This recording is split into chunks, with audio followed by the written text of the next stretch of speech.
Լավ մարդկանց մի տեղում վաղուց չի հանդիպել ու այսպես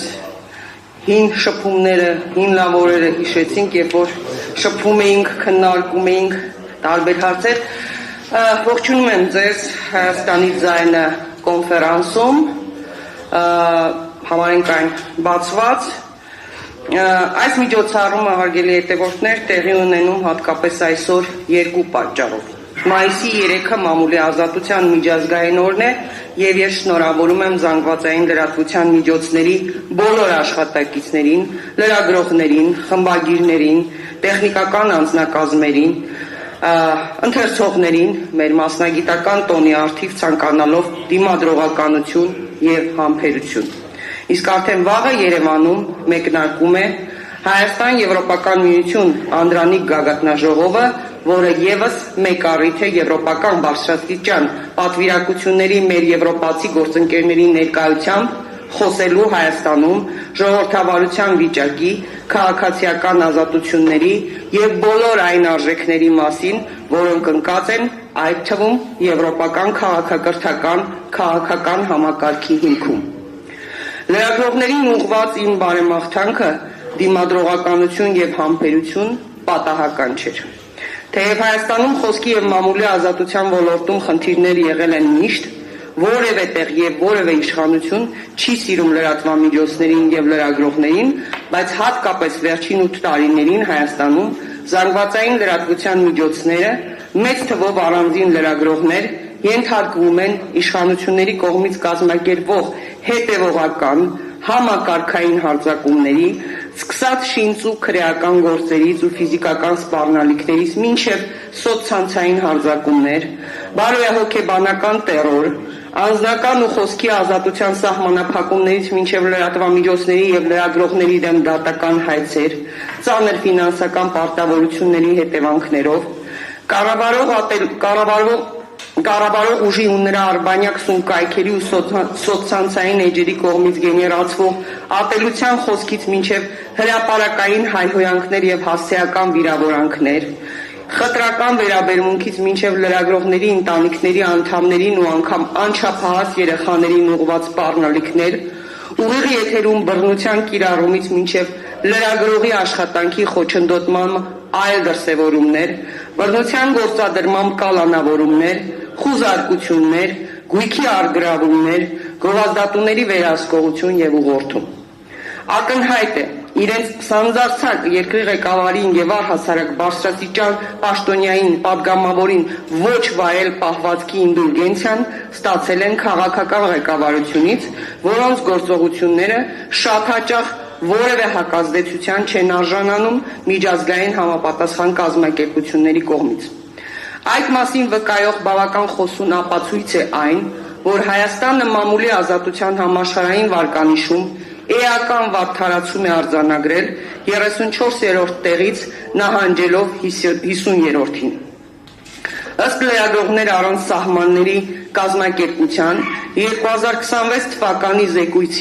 զեկույցում նրանք այդ մասին նշել են, մեր մեդիա դաշտը մնում է ծայրահեղ բևեռացված, իսկ լրագրողները դառնում են ատելության խոսքի եւ քաղաքական ճնշումների թիրախ։ Այս ցուցանիշը սակայն ցանկում Հայաստանի դիրքը ներկայացնող թիվ չէ։ Դրա հետևում լրատվամիջոցների ու լրագրողների դեմ հաշվեհարդարների տասնյակ փաստեր են, մեր գործընկերների դեմ հարուցված քրեական գործեր, դատավարություններ, ֆիզիկական բռնության սպառնալիքներ։ Միայն 2025 թվականի ընթացքում ավելի քան 17 լրատվամիջոցի դեմ 37 հայցադիմում է ներկայացվել։ Վիրավորանք կամ զրպարտություն համարվող տեղեկությունները հերքելու զատ նաև գումարային ահռելի պահանջ է ներկայացվել լրատվամիջոցներին։ Այդ գործերով 17 լրատվամիջոցից պահանջում են ավելի քան 66 միլիոն 700 հազար դրամ փոխհատուցում, որը չի ներառում դատական ծախսերը։ Բազմաթիվ են լրագրողների դեմ պաշտոնյաների կողմից անձամբ կամ իրենց թիկնապահների միջոցով բռնություն կիրառելու դեպքերը, մեր մի շարք գործընկերների ապօրինի կերպով արգելել են լուսաբանել պետական հաստատությունների աշխատանքները, պաշտոնյաների կամայական որոշումներով դադարեցնելով նրանց հավատարմագրումը։ Մամուլի դեմ իշխանությունների արշավն ունի համակարգված հետևողական բնույթ։ Այս դեպքերը պետական մակարդակով զանգվածային լրատվամիջոցների դեմ վարվող քաղաքականության առանձին դրսևորումներ են։ Խոսքի եւ մամուլի ազատության դեմ այս հետևողական արշավի պատճառները բնականաբար քաղաքական են։ Ամեն օրվա հետ ավտորիտար դարձող գործող իշխանությունը փաստացի զրկված լինելով հակակշիռների ու փոխզսպումների որևէ կենսունակ մեխանիզմից վտանգ է զգում միայն մամուլից։ Լրագրողների հաճախ տաժանակիր աշխատանքի շնորհիվ է հասարակությունը տեղեկանում իշխանական սանձարձակությունների, ամենաթողության, ապօրինությունների մասին։ Հակակշիռների ու զսպումների մյուս ենթահամակարգերի գրեթե զրոյական դերակատարության պայմաններում մամուլը մնացել է իշխանության ապօրինի եւ հակաժողովրդավարական բնույթի դեմ պայքարող միակ ինստիտուտը։ Դրա համար էլ մեծ թվով նախկին լրագրողներից կազմված գործող իշխանությունը լրատվամիջոցներին հայտարարել է որպես դասակարգային թշնամի եւ ամենակեղտոտ մեթոդներով պայքարում է մամուլի եւ լրատվամիջոցների դեմ։ Հարգելի գործընկերներ, այսօր Երևանում մեկնարկած գագաթնաժողովը արդեն իսկ հնչած մի շարք հայտարարություններ ավելի բացահայտ են դարձնում երեսպաշտության, երկակի ստանդարտների անթաքույց դրսևորումները, որոնցով Եվրամիությունը առանձին վերցրած երկրներ վերաբերվում են Հայաստանում ժողովրդավարության, այդ թվում խոսքի ազատության խնդիրներին, հանուն իրենց աշխարհաքաղաքական շահերի, աջակցելով ակնհայտ ավտորիտար գործող իշխանությանը։ Բոլոր այն արժեքներն ու հավատամքները, որոնք ժամանակին դրված են եղել եվրոպական քաղաքական համակարգի հիմքում, այսօր վերածվել են ընդամենը աշխարհաքաղաքական խնդիրների լուծման էժան գործիքների։ Մեր խնդիրն իհարկե եվրոպական պատվիրակություններին բողոք ներկայացնելը չէ։ Նրանք առաջնորդվում են ոչ թե ժողովրդավարական արժեքներով, այլ աշխարհաքաղաքական շահերով, որոնք ենթադրում են գործող իշխանության աջակցություն եւ նաեւ առաջիկա ընտրություններում։ Առաջին հայացքից կարող է տարօրինակ հնչել, բայց այսօր այստեղ բարձրաձայնելով Հայաստանում ժողովրդավարության ազատությունների խայտառակ վիճակի մասին, մենք անուղղակիորեն պաշտպանում ենք հենց եվրոպական արժեքները եւ պաշտպանում ենք բյուրոկրատիայի երեսպաշտությունից։ Իսկ մեր աշխատանքի նպատակը ժողովրդավարության, իրական ժողովրդավարության պաշտպանությունն է, որը չի կարող գոյություն ունենալ առանց ազատ խոսքի եւ լրատվամիջոցների։ Հայաստանի ժուրնալիստների միությունը առանձնահատուկ շնորհակալություն է հայտնում իր միջազգային գործընկերներին եւ լրագրողների եվրոպական ֆեդերացիային եւ լրագրողների միջազգային ֆեդերացիային, նրանք մշտապես եւ համարժեք արձագանքել են մեր ահազանգերին, քանիցս հանդես են եկել ընդդեմ հայաստանյան լրատվամիջոցների, լրագրողների, հաղորդավարների նկատմամբ իշխանությունների կողմից հակաիրավական գործողությունների, քաղաքական հետապնդումների։ Որոշ դեպքերում նրանք Հայաստանի իշխանություններին ուղղված շատ խիստ առաջին մակարդակի ահազանգ կոչով են հանդես եկել, քայլեր ձեռնարկելու կոչերով դիմելով նաեւ Եվրոպայի խորհրդին,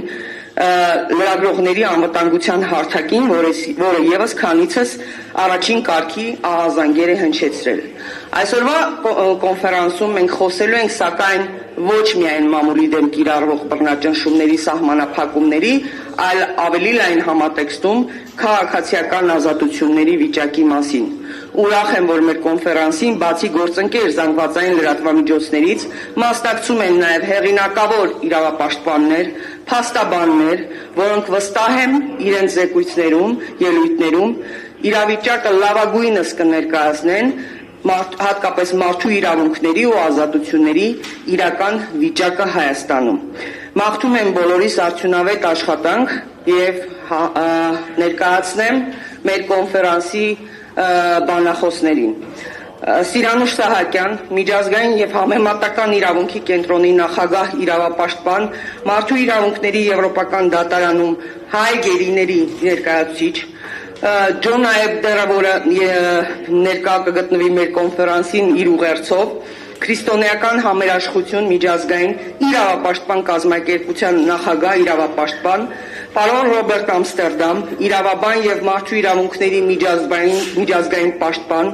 Արամ Աբրահամյան Առավոտ օրաթերթի գլխավոր խմբագիր հրապարակախոս, Վարդան Պողոսյան քաղաքագետ սահմանադրակետ, Արամ Օրբելյան կոնցերտ դիալոգ փաստաբանական գրասենյակի կառավարիչ գործընկեր, միջազգային իրավունքի մասնագետ փաստաբան, Գեղամ Ստեփանյան Արցախի մարդու իրավունքների պաշտպան, Ռուբեն Մելիքյան իրավապաշտպան փաստաբան, Նարեկ Գալստյան քաղաքագետ պատմական գիտությունների թեկնածու 24 News-am լրատվական կայքի խմբագիր հիմնադիր, Հովանես Խուդոյան փաստաբան իրավապաշտպան, Կարեն Վրթանեսյան քարոզչության ոլորտի հետազոտող փորձագետ։ Մեր կոնֆերանսը համարում եմ բացված եւ այժմ որպես առաջին ելույթ կխնդրեմ մեր գործընկերներին, որպեսզի ներկայացնեն Քրիստոնեական համերաշխություն միջազգային իրավապաշտպան կազմակերպության նախագահ իրավապաշտպան պարոն Ջոն Այբների ուղերձը, տեսաուղերձը ուղղված կոնֆերանսի մասնակիցներին եւ նրա